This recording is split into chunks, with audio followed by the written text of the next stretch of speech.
What's going on YouTube? Your boy Black Prince the Barber. Today I will be doing a high ball fade on the kids. So let's stick around and just see how the the results turn out. But the first thing you want to do, you want to just start brushing the client's hair. You want to make sure everything is laid down, even though his hair is already short. But you just want to be able to feed the clippers, directly through the head. So what I'm going to start off doing is making my first initial guideline. Remember to always start your first initial guideline neat, because like I always say in all my tutorials, once you start a haircut off neat, it will end neat. But we're just going to get on into it and just see how things, turn out.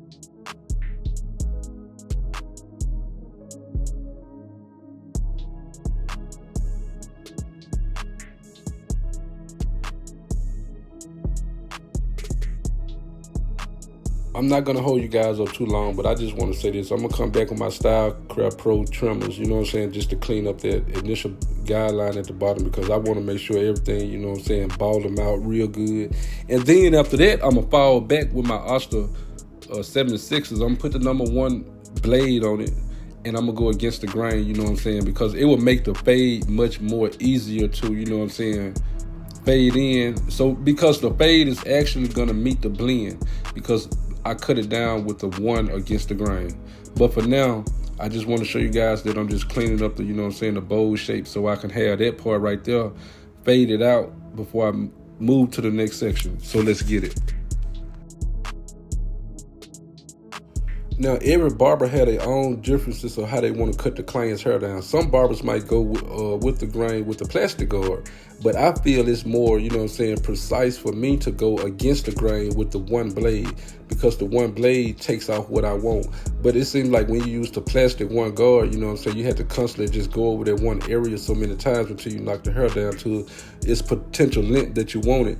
But the blade, it actually just slices through the hair. I'm not really applying too much pressure, I'm just going against the grain to make sure everything falls in one place, because I want that blend, to be like perfect when I start, setting in my guidelines. Because actually when I set in my guidelines, I want to just set my guidelines into, I could just only feather out instead of, try to force it out. And there's a difference between feathering and forcing. Once you force something out, you're just putting a lot of pressure on it. But once you feather something out, you just lightly applying pressure, so you won't have to be so hard to be able to, study on that 1 spot for a long time. But just watch my video and just take notes. And if you have any questions, you always can comment in the comment section. So let's just watch a little part of this video until we get up on the next step.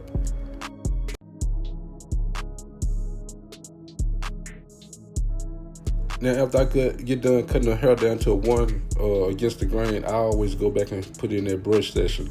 Now I'm about to set in my first initial guideline with the blades open on my Stylecraft Instinct Pro.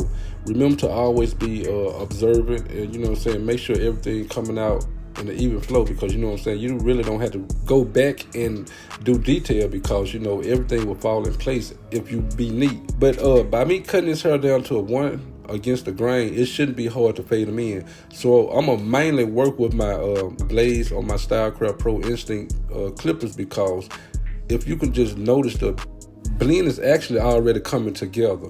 So what I'm gonna do, I'm gonna open them I'm gonna open them all the way, and then I'm gonna close them halfway. So therefore, I will be knocking out that second initial guideline area, and everything will just fall into place. But if you really just notice, man, the fade is already there. And I really just didn't start on the haircut yet, but I'm just going around his head and make sure everything is even before I presumably go back to the next step. But I just want to show you guys how easy it is to cut a ball fade. It may look like I'm done, but I'm not, because with my naked eye, by me looking at his hair while I was cutting it, I seen a lot of spots that I need to go back and clean up. But by watching it right now, like you see that part right there, it looks like I'm done, but I'm not. But I'm gonna go and show you guys what's the next step gonna be, because the next step is very easy. So let's just finish watching this part until we get up on it.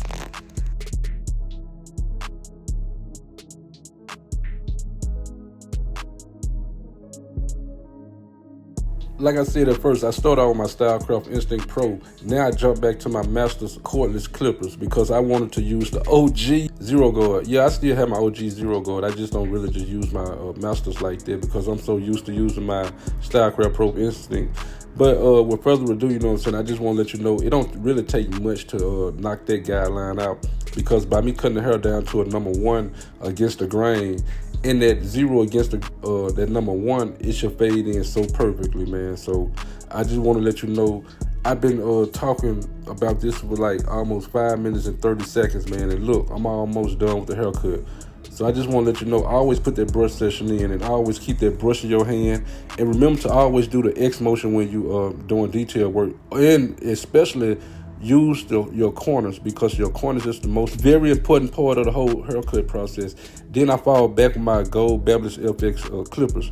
Now I'm just doing a little spot mopping because I just want to knock them dark areas out, to make sure them dark areas is also being knocked out as I cut the client's hair. But it really don't take much, so just take your time and be neat about everything that you do. So let's just get into it and see what the outcome will be.